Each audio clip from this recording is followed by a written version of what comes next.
le restylage de la Honda Civic 11e génération. Et c'est une fin de vidéo. Bah oui, il n'y avait rien à restyler, donc voilà, à apprécier. Et bien regardez cette face avant qui n'a pas du tout changé, si ce n'est les petits nids d'abeilles dans la calandre et les écopes qui apparaissent aujourd'hui en lieu et place des anti-brouillards. Voilà les seuls changements de cette voiture en termes de design. Non, il s'agit bien évidemment de cette teinte de jantes mat. Regardez-moi comment c'est doux au toucher. Dites-moi si vous appréciez en commentaire. Ça, c'est pour le design. Après, on retrouve toujours une berline fastback avec plus de 4,50 m de long, l'une des plus grandes du segment. Elle a quasiment pas de concurrence. Par contre, bon point, on a vraiment un haillon et pas une malle. À bord, eh bien, vous gardez un coffre très généreux avec son astucieuse petite plage arrière.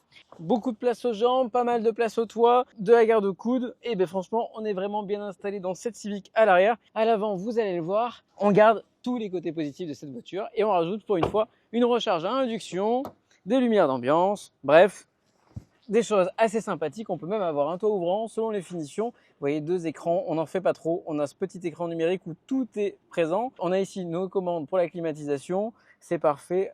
On retrouvera une ambiance, une atmosphère assez sportive, assez chic. Bon, les matériaux sont quelconques, pas trop de plastique moussé, mais ça fonctionne bien. Le cockpit est vraiment conçu pour le conducteur. Voilà, une Honda, ça s'apprécie sur la route. Eh bien, c'est un châssis avant tout de premier ordre. Un confort pour les sièges avant, conduite dynamique, typée dynamisme, avec, il faut le rappeler, 184 chevaux en full hybride qui n'est entraîné que par le moteur électrique. Et ça, c'est parfait pour avoir des consommations ridicules. 5,3 litres sur notre parcours de plus de 100 km cet après-midi. Autant vous dire que pas grand monde fait mieux sur le marché actuellement. Cette abondance d'écran ne fait pas d'invasion ici et franchement, c'est une bonne chose. À recharger, on est sur un modèle full hybride avec une toute petite capacité de réservoir, mais des consommations rikiki. Donc ça laisse envisager du 750-800 km avec un plein à très faible coût.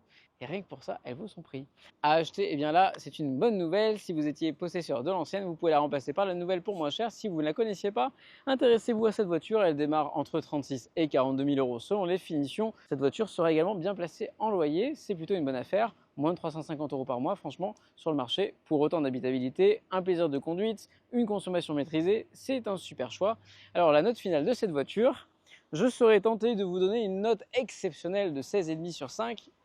Non, Ah ouais, putain, c'est pas mal. 16,5 sur 20 pour son confort de conduite, son agrément de conduite. C'est peut-être sa principale qualité.